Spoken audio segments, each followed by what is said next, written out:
마태복음 15장에는 세 가지 이야기가 나옵니다.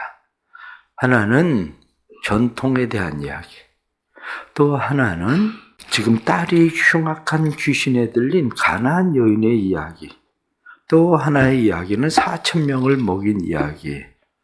이렇게 세 가지 이야기가 나오는데, 이 세 가지 이야기 가운데에 오늘 드리고 싶은 말씀은 앞부분에 나오는 전통에 대한 그런 말씀을 여러분들에게 드리려고 합니다. 신앙생활을 하면서 전통이라는 것은 참 우리에게 중요합니다. 전통이 왜 우리에게 중요한가? 이렇게 생각하면 전통이라고 하는 것은 원래 전해져 내려온 것을 전통, 그렇게 이야기하거든요. 그래서 전통이라고 하는 것을 뭐라고 되어 있냐면 그 설명을 보면 어떤 집단이나 공동체에서 과거로부터 이어내려오는 바람직한 사상이나 관습, 행동이 계통을 통해 지금까지 전해져 내려온 것, 그것을 전통이라 한다. 이렇게 이야기하죠. 그러니까 사상이나 아니면 관습, 행동들, 그것이 전해져 내려온 것들이죠. 오늘 성경 본문에 나타나는 말씀을 보면 1절에 나타난 말씀을 보면 그렇게 되어 있습니다. 그때 바리새인과 서기관들이 예루살렘으로부터 예수께 나와 이르되, 바리새인과 서기관, 이 사람들이 왜 예루살렘으로부터 왔을까? 그 이유는 간단합니다. 예수님이 위협적 존재로 예루살렘에서 느끼기 시작한 거야. 저 갈릴리 지역에 어떤 한 청년이 어떤 일들을 벌이고 있는데 그 사람들은 우리가 가지고 있었던 기본적 전통에서부터 벗어나는 사람이다. 그래서 우리의 전통을 깨고 부수고 있는데 사람들이 그리로 몰려가고 있다. 그러니까 예루살렘에 있었던 바리새인, 서기관, 사두개인, 이러한 사람들이 마음 가운데 야, 이거 잘못하면 우리가 위협을 당하게 생겼는데 나름대로 우리가 가지고 있는 전통이 좋다고 생각을 하고 있는 건데 어느 시골뜨기가 갑자기 나타나서 사람들이 그것을 깨부수고 있으니 도대체 무슨 일인가 가서 봐야 되겠다. 그래서 예루살렘에서 파송한 사람들이야. 그러니까 이 사람들의 시선은 이미 고정되어 있죠. 그런 사람이다? 그러니까 고정된 시선으로 이 사람을 책잡을 일이 뭔가. 그리고 책잡으려고 온 사람들이죠. 그런데 보니까 예수님의 제자들이 손을 씻지 않고 음식을 먹거든요. 그러니까 예수님에게 묻습니다. 왜 당신의 제자들은 손을 씻지 않고 음식을 먹습니까? 이것이 손을 씻는 것은 우리의 전통인데 왜 손을 씻지 않고 음식을 먹습니까? 그런데 예수님께서 왜 이야기를 하십니다. 너희들은 그러면 왜 사람의 계명을 가지고 하나님의 계명을 어기느냐? 이렇게 얘기하는 거죠. 그들이 우리가 언제 우리는 하나님의 계명을 중요하게 여긴다. 그때 예수님께서 하시는 말씀이 그거거든요. 하나님께 너희가 드렸다고만 얘기를 하면 부모를 공경하지 않아도 되는 것으로 너희가 이야기하지 않고 있느냐. 그게 고르반이라는 거거든요. 고르반이라고 하는 것은 하나님을 먼저 생각하는 거죠. 그래서 어떤 일에 대해서 이건 하나님의 것 딱 정해놓으면 그 다음에 부모일지라도 때로는 하나님이 우선순위니까 그것은 하나님의 것으로 취급하는 것이 이게 고르반이거든요. 그러니까 고르반은 단지 부모를 이야기하는 게 아닙니다. 누가 나한테 빚을 받으러 왔습니다. 너 이걸로 빚 갚아. 이 사람이 이야기하기를 이거 고르반입니다. 이건 내 거 아니고 이거 하나님 겁니다. 이렇게 이야기하면 그 사람은 하나님의 것이 우선순위가 되기 때문에 그것은 손대지 않아요. 그런데 이것을 악용하는 사람들이 생기는 거죠. 악용하는 사람들이 생겼는데 이 사람들은 누구에게 주기 싫으면 이 고르반이다 이렇게 얘기한 거죠. 그리고 하나님에게도 드리지도 않고 그 사람도 안 주고 자기가 써버린 거죠. 자기 소유를 만들어버린 거죠. 지금 예수님께서 그 얘기 하시는 거예요. 너희가 심지어는 부모에게도 주기 싫으니까 이거 고르반입니다. 이렇게 얘기하고 부모에게도 안 주는 놈들 아니냐. 이렇게 예수님께서 말씀하시는 거죠. 그러면서 사람의 속으로 들어가는 게 사람을 더럽게 아니고 사람의 속에서 나오는 것이 사람을 더럽게 한다. 왜? 너희 속에 지금 가득한 것이 뭐냐? 그러면서 제자들에게 말씀하시는 것이 그들의 속에 가득한 것이 음란과 도둑질과 간음과 살인과 악한 생각, 거짓 증거 이런 것들이 온통 가득한데 그들에게서 나오는 것이 더러운 거 말고 뭐가 나오겠냐? 예수님께서 그렇게 말씀을 하시는 거죠. 오늘 이 말씀을 보면서 우리가 좀 더 생각해야 되는 것이 신앙적인 전통이라고 하는 것이 뭘까? 이것을 우리가 생각할 필요가 있죠. 그러면 우선 신앙적 전통을 생각하기 전에 사회적 전통을 한번 생각을 해 보십시오. 요즘 사람들이 힘들어하는 일들 가운데 하나가 뭐냐? 그게 관원상제의 부조금이에요. 옛날에 부조라고 하는 게 뭡니까? 상부상조거든요. 그때 당시에는 지금같이 저금을 하고 뭐 이렇게 할 수 있는 여유가 없었잖아요. 돈이 없으니까. 당장 먹고 살기도 어려운데.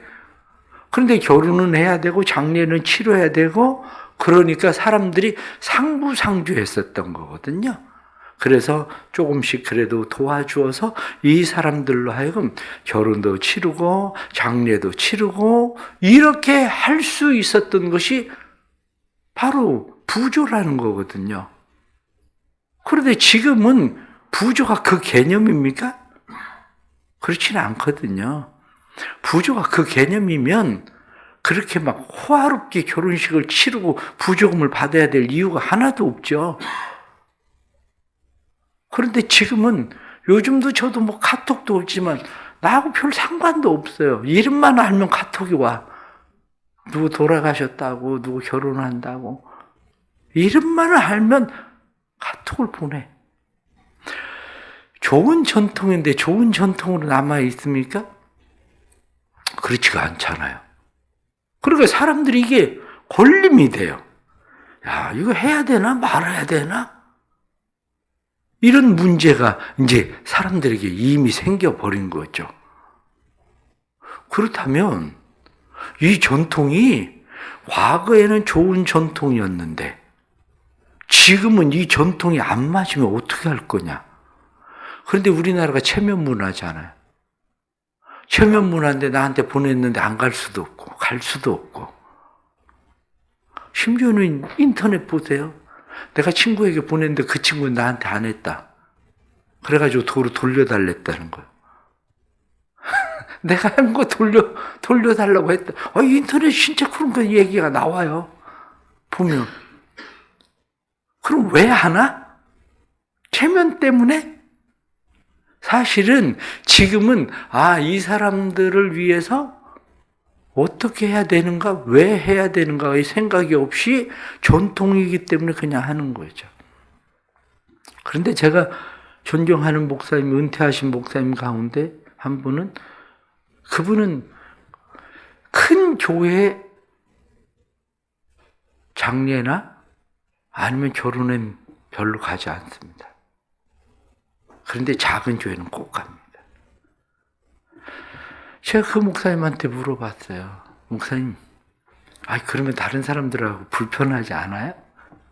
근데 목사님 하신 얘기가 그래요. 목사님, 그 사람들은 나 안 가도 올 사람들 많아. 그런데 작은 교회 사람들은 그래도 내가 도와줘야 될 사람들이야. 그게 올바른 정신 아닙니까? 그게. 우리 신앙생활을 생각해 보세요. 그러면 우리 신앙생활을 할 때에 제가 신학교에 가서 처음에 이해를 잘 못한 게 있었어요.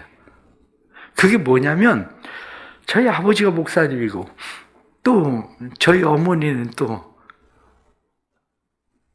성령 운동을 하고 경건파고 그러니까 저희는 어렸을 때부터 사순절이 기간이 되면 뭐를 잘 먹을 생각은 못했어요. 왜냐 사순절 그러면 그때는 경건하게 그때 사순절 전통이라고 하는 것이 좀 엄격했거든요. 그래서 사순절이 기간이 되면 기본적으로 금식하는 건 보통이었어요. 초등학교 때부터 금식을 했어요. 사순절에. 아니 그러고 생활을 하던 사람이 신학교를 갔는데 사순절 기간은 운동이라고 하는 것은 상상도 못했습니다. 근데 신학교를 갔더니 이게 웬일이야. 막 금식하는 사람도 없네. 사순절에 막 운동 다 막 타고 치고 운동하고 막 사순절 기간 동안 아니 사람들이 하고 있는 것을 보면서 내가 그때 무슨 생각을 했냐면 아니 그러려면 왜 신학교로 왔지? 아니 이러려면 왜 신학교로 왔지? 난 그때 그런 생각을 했었어요. 그 얘기는 무슨 얘기냐면 그 사람들은 내 비난거리였어요. 나는 이렇게 하고 있는데 너네들은 왜 안 하지? 너네들은 뭐지? 이런 거였죠. 그런데 제가 나중에야 깨달은 것이 뭐냐면 사순절의 전통이 참 좋은 거다. 사순절의 전통이 어렸을 때는 형식에 의해서 그 안에 무엇을 담으려고 했는데 나중에 제가 사순절을 깨닫고 나서 세상에서 바쁘고 분주하게 살던 사람들이 그래도 사순절만큼은 하나님을 더 깊이 생각하고 성경을 읽고 기도 생활을 하고 묵상하고 하나님 앞에 가까이 가는 데는 참 중요하다. 그거예요. 그러니까 지금도 저는 그게 훈련이 돼 있어서 사순절이 되면 성경 한 번을 40일 동안 성경 한 번을 통독하고 찬송 한 번을 부르고 그것은 사순절 기간 동안에 제가 하고 있는 그런 일들 중에 하나입니다. 과거에는 뭐 사순절 기간이 되면 고난주간에는 거의 금식을 했죠. 지금 금식이 힘들어.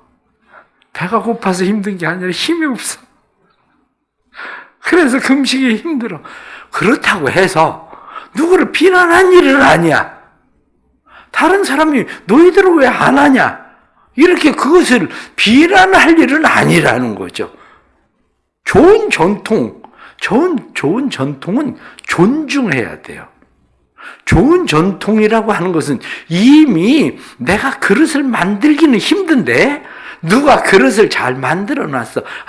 이 그릇 크기가 이만한데 여기 그릇은 요만한데 여기에 이거 담으면 참 좋겠다. 이렇게 무엇을 그곳에 담는 데는 전통이라는 것이 내가 굳이 그릇을 만들지 않아도 되니까 좋은 거죠. 그런데 그 그릇이 더럽혀지면 그릇을 깨버리는 게 아니라 그 그릇을 깨끗이 닦아야 되는 게 중요한 거죠. 이렇게 더러우면 여기다 뭘 담기가 어려우니까 여기에다가 무엇을 담기 위해서는 그릇을 깨끗이 해야 되겠다. 그릇을 깨끗이 하는 거죠. 그러나 그것이 본질로부터 벗어나기 시작해서 더 이상 무엇을 담을 수 있을 때가 아니면 그때가 되면 그릇을 깨뜨려도 무방한 거죠. 그릇을. 무슨 얘기냐?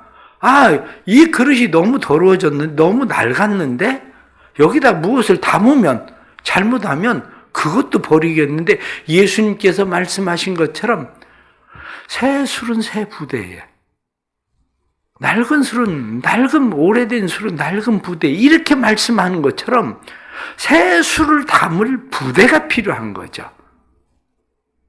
그러면, 우리 삶을 보십시오.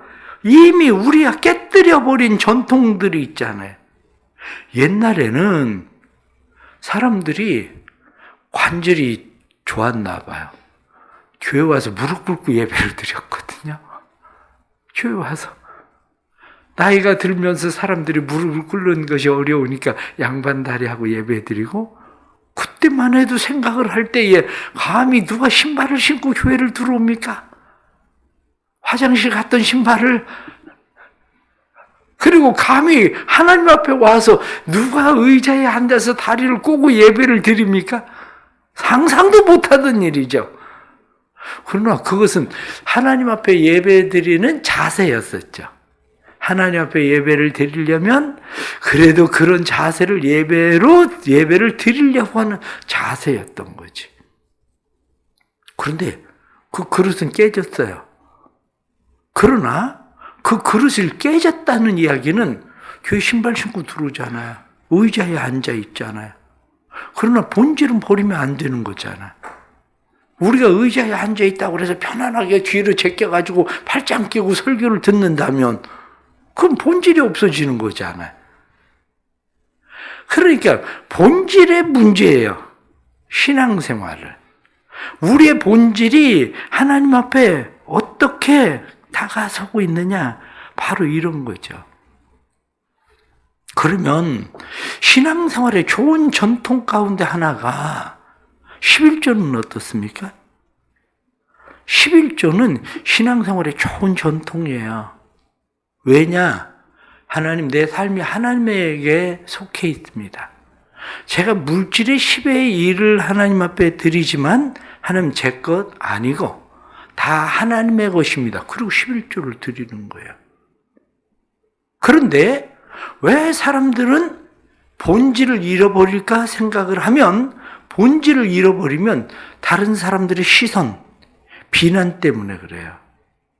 그 비난 때문에 사람들은, 그 비난으로 인해서 사람들은 점점 형식이 돼가는 거죠. 사람들을 속이는 것이 되죠. 본질이 사라지고 사람을 속이는 것이 돼요.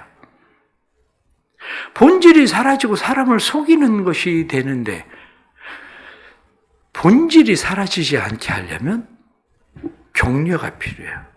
칭찬이 필요해요. 그런데 칭찬과 격려도 도를 넘어가면 본질이 사라져요. 왜냐? 그때부터는 자랑거리가 되거든요. 자기를 드러내는 일이 되거든요. 이 선이라고 하는 것이 쉽지는 않아요. 그러나 이렇게 생각을 해보세요. 11조를 드려요. 한 교회 장로님이 11조를 사업하는 장로인데 11조를 20년 동안 5만 원씩 했어요. 5만 원, 20년 동안 5만 원. 20년에 5만 원, 지금의 5만 원, 화폐 가치가 같습니까? 근데 그 장로님은 진짜 사업을 하고 있는데 20년 동안 50만 원씩 벌었을까? 내가 볼 때는 전혀 아니죠. 그런데 아무튼 20년 동안 5만 원씩 11조를 해. 그러면 본질에 가까울까요? 그건 아니죠. 그러면 다른 한 사람을 생각해 보세요. 남편이 교회를 안 다녀요. 그래서 남편에게 돈을 타서 써요. 이분이 11조를 드리고 싶은 마음이 있어요.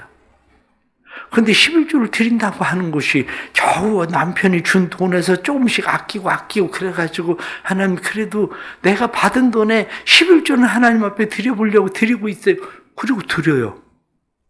비난한 일일까? 그걸 어떻게 비난합니까? 왜 당신은 온전한 11조를 안 드리냐? 집사가 돼서, 당신은 권사가 돼서 왜 11조를 안 드리냐? 그럴 수 있는 일은 아니에요. 교회 나와서 한 분이 찬송을 전혀 안 해요. 그래서 제가 물었어요. 왜 찬송을 안 하냐? 당신 왜 찬송을 안 하냐? 목사님 죄송해요. 사실은 제가 담배를 못 끊었어요. 그런데 주일날이 되면 자기가 교회는 와야 되는데 1시간 담배를 참고 있는 것도 자기는, 왜? 사람이 그 이상하거든요. 만일 누가 찜질방에 들어갔는데 그 찜질방이 문이 언제든지 열고 나올 수 있다고 생각하면 그냥 앉아 있어요. 누가 거기다 못질을 했다고 생각해 보세요. 아니, 다른 데 같으면 막 30분도 앉아있고 막 1시간도 앉아있는 사람이 못질하면 막 5분 되면 나오고 싶어 죽거든요. 아, 이 사람은. 마찬가지로 자기 교회 오려고 생각하면 마음이 어떠냐면, 야, 담배 못 피우고 앉아있는 그것 때문에, 그래, 교회 오기 전에 담배를 핀대야. 그래, 자기가 찬송을 부르면 옆에 사람들이 담배를 냄새가 날 거 아니야. 그래가지고 자기가 뭘 먹고 그러고 오는데도 목사님 죄송해요. 담배 냄새 날까 봐 찬송을 못 불러요. 비난할 일은 아니죠. 바로 신앙생활이 그런 거예요. 우리가 전통이라고 하는 것이 중요합니다. 조금 전에 말씀한 대로 좋은 것을 담을 수 있는 그릇이에요. 그러나 그 그릇 안에 무엇을 담을 거냐? 이 문제야. 본질을 담으려고 그릇이 필요한 거야. 본질. 그것을 오늘 예수님은 무엇라고 이야기합니까? 너희가 입술로 나를 사랑하지만 마음은 내게서 멀도다. 이렇게 얘기하시는 거죠. 우리의 마음이에요. 전통이라고 하는 것은 우리의 마음을 담으려고 하는 그릇이에요. 그래서 우리가 어떻게 하면 마음을 변하지 않고 마음을 하나님 앞에 담을 수 있을까? 우리 신앙생활에 이 본질을 지키는 일들이 중요하죠.